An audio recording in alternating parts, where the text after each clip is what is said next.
한번 세번역 성경으로 천천히 한번 읽어보겠습니다. 5절, 9절, 12절 한번 읽습니다. 사랑하는 이여, 그대가 신도들을, 더욱이 낯선 신도들을 섬기는 일은 무엇이나 충성스럽게 하고 있습니다. 내가 그 교회에 편지를 써보냈습니다. 그러나 그들 가운데서 으뜸이 되기를 좋아하는 디오드레베는 우리를 받아들이지 않았습니다. 데메드리오는 모든 사람들에게 좋은 평을 받았고 또 바로 그 진실한 삶으로 그러한 평을 받았습니다. 우리도 또한 그렇게 평합니다. 그대는 우리의 증언이 옳다는 것을 압니다. 아멘. 설교 제목은 가이오, 디오드레베, 데메드리오 이렇게 잡았습니다.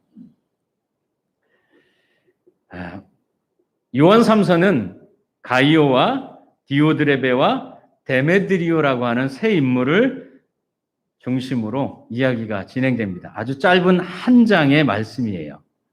그런데 이 세 인물이 등장을 하게 되는데 스토리가 이렇게 됩니다. 첫 번째, 요한이 사랑하는 사람 가이오라고 소개를 합니다. 그래서 이 가이오를 칭찬하는데 낯선 나그네를 선대했다. 그들을 대접했다. 여기서 낯선 나그네는 아마 순회 전도자와 같은 사람들이었을 겁니다. 그들을 대접하는 착한 마음과 행실을 칭찬합니다. 그것이 바로 형제 사랑이고 서로 사랑이라 말하는 것이죠. 그러면서 요한은 가이오의 그러한 선대함과 착한 행실을 보고 내가 너무너무 기쁘다라고 마음을 표현합니다. 그리고 두 번째 등장인물이 디오드레베입니다. 그런데 이 디오드레베는 칭찬을 받은 것이 아니라 책망을 받습니다. 그 사람은 으뜸이 되고자 하는 사람이다. 교회 안에서 으뜸이 되고자 하는 마음이 있다. 그래서 자기 마음에 들지 않는 사람들을 받아들이지도 않고 또 그들과 함께 착한 일을 하려는 사람을 심지어는 내쫓기까지 했다라고 책망합니다. 책망받은 거죠. 마지막으로 데메드리오라는 사람이 12절에 나옵니다. 이 사람은 11절에 진실한 사람을 이야기하면서 예로 들어진 사람이에요. 그리고 옳은 것을 본받는 사람, 그가 바로 데메드리오. 그래서 오늘 한 사람씩 좀 살펴보려고 합니다. 첫 번째, 가이오입니다. 가이오는 교회 안에서 쉽게 얘기하면 헌신한 사람입니다. 나그네를 대접하고 선대하고 도와준 사람이죠. 그리고 나그네는 대접을 받았습니다. 그 모습을 본 요한은 기뻐했습니다. 이게 3절과 4절의 이야기입니다. 제가 광고 중에 지난 주일날 장의자를 기부했다 말씀을 드렸습니다. 우리 장의자가 굉장히 크기 때문에 전부 다 뗐습니다. 다 떼서 창고에다 다 날랐습니다. 한 성도님이 도와주셔서 참 감사하게 생각합니다. 그런데 필요한 교회가 연락이 닿아가지고 주일날 오후에 그것을 옮겨서 그곳에 설치해 주게 됐습니다. 그런데요, 분해해 놓은 것이 얼마나 다행인지 몰라요. 상가 3층이었습니다. 상가 3층이었고 계단이 협소하고요. 그래서 그 분해해 놓은 거 올라가는데도요, 그 상가의 그 복도에 이게 화장실 있잖아요. 그 화장실로 빼가지고 이렇게 겨우 틀어가지고 집어넣어서 3층으로 옮겼습니다. 그 정도로 열악한 거죠. 우리는 정말 그분이 와서 보고는 여기는 궁궐이다 그러더라고요. 예. 그래서 그것에 옮겨서 1시간 넘게 조립을 해주고 왔습니다. 딱 의자가 들어가니까요, 분위기가 달라지는 거죠. 그 사용하던 의자는 밑에가 다 썩어가지고 막 나무가 이제 못 쓰게 된 그런 의자였습니다. 2층에는 술집 주점이 있는 그런 상가였습니다. 그 교회 목사님이 의자를 이렇게 놓고 얼마나 좋아하는지요. 수건을 가지고 와서 닦고 또 닦고 너무 좋다고 하면서 또 닦고 그러시는 거예요. 너무너무 좋아하는 거죠. 예. 그런데 거기를 갔다 나오면서 제가 깜짝 놀란 것이 저희 그 지방에 개척한 교회가 있는데 한 번도 못 가본 교회예요. 근데 그 교회가 그 옆에 있더라고요. 여기가 있구나. 그런데 또 그 옆에 춘천에 오면 꼭 한번 가봐야 되는 빵집이 있는데 불랑오라고 있어요. 빵이 맛있어요. 근데 그 빵집 바로 또 옆이더라고요. 더 좋은 교회라고 상가 3층. 거기에 저희 교회 의자가 올라갔습니다. 예. 제가 이 말씀을 왜 드리냐면 거기에서 제가 헌신했습니다. 예. 날라주고 의자 다 조립해주고 예. 헌신했습니다. 그리고 그분들이 그 헌신을 받았습니다. 그리고 거기에 있는 모든 사람이 다 같이 기뻐했습니다. 우리 교회도 개척부터 지금까지 그때 누군가의 헌신이 있었습니다. 그리고 그 헌신을 우리는 대가 없이 누리면서 살아왔죠. 그리고 다 함께 기뻐하면서 오늘까지 살고 있습니다. 가이오가 헌신했습니다. 나그네가 대접받았습니다. 그런데 요한은 헌신도 하지 않았고 거기에 있지도 않았기 때문에 대접도 받지 않았습니다. 그런데 가이오가 기뻐했다 그랬습니다. 제가 그것을 보면서 그런 생각 들었습니다. 때로는 우리는 신앙생활하며 함께 살며 내 마음에 들지 않을 때가 있어요. 어떤 일이. 그리고 내게 무엇인가 불편한 것이 있을 수 있어요. 그러면 마음이 불편해지죠. 그런데도 불구하고 함께 기뻐해 주는 것이 형제 사랑이구나. 그것이 서로 사랑이구나. 그렇지 않습니까? 가이오 헌신했고 나그네 대접받았고 아무 상관없는 요한은 크게 기뻐하고 있습니다. 그런데 그 기뻐하는 것이 형제 사랑이에요. 새롭게 깨달았습니다. 제가 지난 설교를 여러분에게 녹음해서 보내드렸습니다. 그런데 보통은 설교 부분만 딱 잘라서 보내드려요. 근데 이번에는 뒤에 찬양도 같이 붙여놨고 찬양이 끝난 다음에 인사하는 부분들 소음이라고 생각하는데 그것까지 같이 보냈습니다. 혹시 들어보신 분 있을지 모르겠습니다. 왜 그랬냐면 제가 설교 듣고 찬양 듣고 그리고 마지막 끄려고 하는데 인사하는 그 여러분들의 목소리가 들리는데요. 너무 좋았어요. 하하하 막 웃으면서 안녕하세요. 아이고 반가워요. 하하하 막 하면서 그렇게 웃는 모습이요. 설교보다 더 좋게 들렸어요. 저에게. 그래서 그 목소리를 여러분들한테 다시 들려주고 싶었어요. 제가 그래서 깊이 깨달았어요. 헌신이 없어도 아니면 그냥 대접받았어도 아니면 아무것도 하지 않았어도 함께 기뻐해 주는 것이 형제 사랑이고 서로 사랑이다. 그렇게 깨달았습니다. 서로에게 하는 말 한마디가 불평이 아니라 감사일 때 그것이 진정한 신앙이고 영성이라는 생각이 들었습니다. 여러분 진짜 영성이 뭔지 아십니까? 진짜 영성은 감사입니다. 그게 감사가 영성이라고 저는 생각해요. 두 번째, 그러면 가이오는 왜 착한 삶을 살았을까요? 7절 말씀해 보니까 이렇게 되어 있습니다. 그들은 그리스도의 이름을 전하기 위하여 나선 사람들인데 이방 사람들에게서는 아무것도 받지 않았습니다. 가이오가 도와준 사람들 얘기입니다. 제가 장의자를 그렇게 기부하고 고생하고 딱 돌아오니까 저희 집에 막내가 보고선 내가 힘들었다고 하면서 밥 먹으면서 얘기를 했거든요. 그랬더니 막내가 그러는 겁니다. 아빠는 왜 그렇게 힘들게 살아? 왜 남을 도와주고 살아? 이러는 거예요. 그럴 필요가 있느냐 이 말인 거죠. 굳이. 요즘 아이들 쓰는 말 굳이 그럴 필요가 있냐 이거죠. 제가 그렇게 얘기했습니다. 만약 너희 반에 누군가 집단 괴롭힘을 당하는 아이가 있다고 한번 해보자. 그런데 한 아이만 그 아이를 도와주잖아? 그럼 그 아이는 괴롭힘에서 벗어날 수 있어. 왜냐하면 도와주는 다른 사람들이 생기거든. 그렇게 얘기를 했습니다. 그러니까 저희 막내가 이러는 겁니다. 우리 반에는 그런 거 없어. 그러면서 그 다음에 내가 그렇게 못하게 해. 그러더라고요. 대견하더라고요. 그래서 그랬습니다. 네가 아빠하고 똑같은 일을 하는 거야. 도와주며 살면 내 주변에 있는 세상이 더 좋아져. 라고 얘기해 줬습니다. 그러니까 기분이 좋았나 봐요. 왜 착한 삶을 선택해야 되는가? 가이오는 왜 착한 삶을 선택하며 살았을까? 아마 가이오는 원래 착한 사람이었을 수도 있어요. 아니면 긍휼이 많은 사람일지도 모릅니다. 가끔 보면 진짜 긍휼이 많은 사람들이 있어요. 아니면 그런 문화와 아니면 가풍이나 그런 교육의 영향을 받았을 수도 있습니다.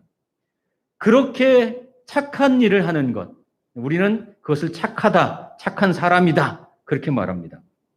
그런데요, 이 8절에 보면, 그러므로 우리는 그런 사람들을 돌봐줘야 마땅합니다.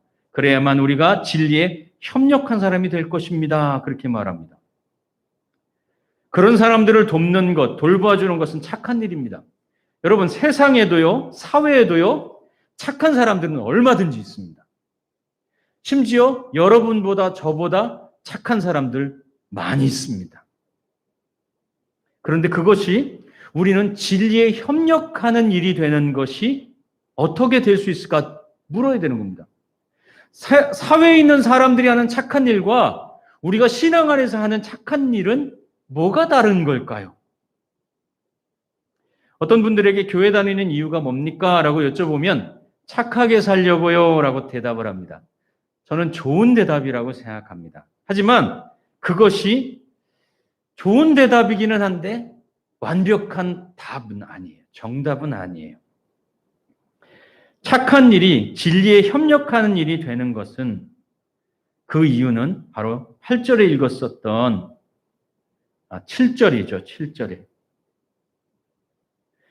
그들은 그리스도의 이름을 전하기 위해 나선 사람이다. 그랬습니다. 그리스도의 이름을 위해 헌신한 사람들을 돕는 착한 일이었기 때문에 진리에 협력하는 일이라 그렇게 얘기를 하는 겁니다. 우리에게 있어서 진리는 무엇이냐? 예수님이 진리라고 우리는 믿고 있어요. 예수님을 따르는 삶이 진리를 따르는 삶이라고 우리는 믿고 있어요. 우리의 모습은 착하게 사는 것이어야 합니다. 예수 믿으면 착하게 살아야 돼요. 네. 가능하면. 그리고 우리의 방향성은 그리스도 예수의 이름을 위한 것이 돼야 된다. 무슨 말이냐면 제가 착하게 사는 것은요. 제가 착한 일을 선택하는 이유는 뭐냐면 단순히 착하게 살아야 되겠다라는 것만이 아니에요. 저는 예수님 때문에 착한 거 선택하는 거예요. 제가 뭐하러 가서 장의자 날라주고 1시간씩 그거 조립해주고 땀 흘리고 힘들게 주일날 오후는 피곤한 날인데 그러겠습니까? 예수님의 이름 때문에 그런 거예요. 저는 원래 착한 사람이 아니에요. 제가 앞에서 이렇게 설교하고 웃으면서 얘기하니까 여러분들이 속고 있는 거예요. 원래는 착한 사람 아니에요. 굉장히 까다롭고 완벽주의적인 사람이고요. 못됐었어요. 음식도 막 가려먹고 군대 가기 전까지요. 편식 많이 하고 그러면 성격 더럽다 그러지 않습니까? 그랬던 사람이에요. 그런데 왜 자존심만 있었던 제가 왜 착한 삶을 살려고 하느냐? 그것은 착하다는 것이 아름다운 것이긴 하지만 그러나 더 중요한 이유, 예수님 때문에 그래요. 내가 예수님 때문에 착한 것을 선택하는 거예요. 예수님 때문에. 예수님의 파트너가 되어서 살기 원하기 때문에 착한 삶을 선택하는 거예요. 여기에 계신 분들 아마 세상 사시면서 아마 성격 대단하신 분들 많을 겁니다. 그런데 왜 착하게 살려고 합니까? 예수님 때문에 그래요. 예수님 때문에. 그게 바로 진리에 협력하며 사는 거예요. 세 번째, 그럼 디오드레베는 왜 악한 삶을 살게 되었을까요? 가이오와 다르게 디오드레베. 왜 그랬을까요? 디오드레베는 9절에 보니까 우리를 맞아들이지 않았다. 즉 요한, 믿음의 형제들을 맞아들이지 않았다. 10절에 보니까 악한 말로 비방했다. 그러니까 그 사람들 잘못됐어. 자기들만 잘난 채 뭐 이랬다는 거죠. 그리고 형제들을 맞아들이지도 않고 그들을 선대하려고 맞아들이는 사람을 금하고 내쫓았다. 그렇게까지 얘기를 합니다. 아마 여기서 말한 형제는 앞에서 말했던 낯선 신도, 나그네들, 그들을 말하는 걸 겁니다. 여러분 왜 굳이 그랬을까요? 왜 안 맞아들이고 비방하고 내쫓았을까요? 진리와 비진리의 문제였을까요? 그 사람들이 신천지나 구원파나 여호와의 증인인데 슬쩍 교회에 들어왔기 때문에 내쫓은 걸까요? 교회 안에서 그런 일은 잘 안 일어나요. 솔직하게 얘기하면. 어떤 때 그런 일이 일어나느냐? 내가 불편할 때, 그리고 내 마음에 안 들 때, 그때 이런 일이 일어나요. 여러분, 디오드레베라고 하는 사람은 제가 볼 때 힘을 가진 사람이었던 것 같아요. 그 교회 안에서. 힘은 어떻게 갖게 됩니까? 첫째는 돈이 많으면 힘을 갖게 됩니다. 네, 세상사가 그렇습니다. 아마 디오드레베는 돈이 많았을지도 모르겠습니다. 두 번째는 디오드레베는 오래된 신자가 아니었을까 생각합니다. 그러니까 시간이 쌓이는 거죠. 우리는 시간이 쌓이고 익숙해지면 권리가 됩니다. 당연한 것이 아닌데 그것이 당연한 것이 되고 나에게 당연히 누려야 될 권리가 된다는 거죠. 시간이 쌓이면 그렇게 됩니다. 세 번째는 직분일 수 있습니다. 직분. 그것이 사실은 더 섬기라고 주는 건데 이상하게 그것이 권력이 될 때가 있습니다. 네 번째는 남자이기 때문일 수도 있습니다. 이때 당시는 남자와 여자가 아주 달랐습니다. 여러분, 다윗과 밧세바 이야기 잘 아시죠? 다윗, 영웅입니다. 대단한 사람이죠. 이스라엘의 최고로 꼽는 대통령입니다. 왕입니다. 그렇죠? 밧세바는 어떤 여자입니까? 다윗을 유혹한 여자, 음탕한 여자, 대낮에 벌거벗고 목욕한 여자. 그렇게 생각하잖아요. 정말 그럴까요? 밧세바는요, 거기에 그렇게 써 있습니다. 부정한 기간을 지나서 그래서 목욕을 했다고 되어 있습니다. 이 부정한 기간이라는 것은 뭐냐면 구약의 율법에 여자들이 한 달에 한 번씩 하는 생리를 말하는 거예요. 그 기간이 지났기 때문에 이 밧세바는 정결 예식을 따라서 목욕을 한 것뿐이에요. 근데 다윗이 성 옥상에서 이제 서늘한 때 이렇게 돌아다니다가 그걸 발견한 거예요. 그리고선 그것을 보고 부하를 보내서 데리고 와서 겁탈을 한 겁니다. 그러니까 다윗은 성폭행범인 거죠. 다윗은 성폭행범인 거예요.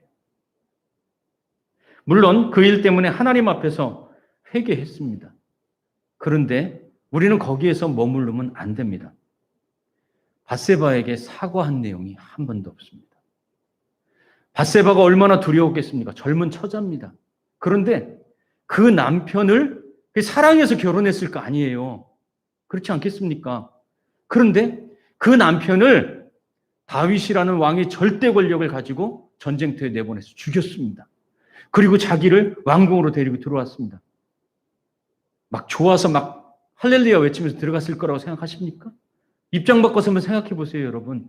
자기의 사랑하는 남편을 죽이고 힘과 권력을 가지고 있는 그 왕이 자기를 왕궁으로 데려왔을 때 얼마나 무섭고 두렵고 떨리고 다윗의 손가락이 닿을 때마다 그의 몸이 움츠려들고 마음이 괴롭지 않았겠어요? 첫 번째 아이가 또 죽었습니다. 아이를 가졌는데 그때 아이가 유산되는 것은 좀 덜해요, 그래도. 그런데 낳았어요. 낳았는데 죽었어요, 며칠 있다가. 여러분, 얼마나 마음이 괴롭겠습니까? 그런데 그런 밧세바에 대한 이야기는 없어요. 없어요. 우리의 성경이, 그리고 우리가 성경을 보는 눈은 지극히 남성 중심적이에요. 다윗이 영웅이라는 것에 모든 초점을 맞춰요. 다윗은 그 대가로 노년의 삶을 불행하게 살아요. 남자라는 것도 권력일 수 있습니다. 디오드레베가 악하게 살았던, 악한 것을 선택했던 이유는 분명히 힘이었을 겁니다. 힘을 가진 사람의 마음에 들지 않는 것이 이유였을 겁니다. 내 마음에 안 든다 이거죠. 쉽게 얘기하면 내가 교회에 얼마나 많이 헌신했는데 이제 금방 들어온 사람이 이렇게 내가 초창기 멤버인데 내가 나이가 제일 많은데 내가 목사인데 장로인데 안수집사인데 권사인데 그것이 권력이 될 때도 있습니다. 나에게 잘 맞춰진 상황에 변수가 생기면 그것이 불편함과 불쾌함이 되기도 합니다. 오늘 이 자리에 있는 우리들은 한번 이 시점에서 한번 돌아봤으면 좋겠습니다. 나는 여전히 가이오로 살고 있는가? 처음 이 교회를 왔을 때, 처음 예수님을 만났을 때 착한 삶을 선택하며 살려고 했던 그 가이오로 살고 있는가? 아니면 디오드레베처럼 변질되어 있는가? 어떻게 알 수 있습니까? 자기 주장이 강해지고 내 맘대로 하려는 힘이 생기기 시작하면 디오드레베입니다. 여전히 예수를 위해서 착한 삶을, 섬기는 삶을, 아니면 함께 기뻐하는 삶을 산다면 가이오입니다. 시간이 쌓일수록, 힘이 생길수록, 모든 것이 익숙해질수록 더 큰 감사로 섬기고 기뻐하는 삶을 선택해야 돼요. 그것이 우리가 살아가야 될 진리에 협력하는 삶이에요. 네 번째, 데메드리오는 왜 칭찬받았을까요? 12절 말씀에 이렇게 되어 있습니다. 데메드리오는 모든 사람들에게 좋은 평을 받았고 또 바로 그 진실한 삶으로 그러한 평을 받았습니다. 우리도 또한 그렇게 평합니다. 그대는 우리의 증언이 옳다는 것을 압니다. 이렇게 되어 있습니다. 악한 것을 11절에 보니까 본받지 않았고 선한 것을 본받았고 선한 일을 하는 사람이고 선한 일을 하는 사람은 하나님에게 난 사람이고 악한 일을 하는 사람은 하나님을 뵙지 못한 사람이고 그래서 그 다음에 데메드리오가 등장하는데 그와 같은 사람이 바로 하나님께 난 사람이다. 그 말인 거죠. 그렇죠? 선한 것을 본받고 진실하게 살았던 사람이 데메드리오다. 그 말인 겁니다. 가이오는 예수님 때문에 착한 것을 선택했던 사람. 한마디로 얘기하면 예수 중심의 사람. 디오드레베. 이름이 헷갈려. 디오드레베는 으뜸이 되려고 내게 익숙한 것, 그리고 자기가 원하는 것, 그것을 자기 삶의 기준으로 가진 거죠. 내가 좋아하는 것은 옳고 내게 싫은 것은 틀렸고 그것을 뭐라고 합니까? 자기 중심점 삶을 산다.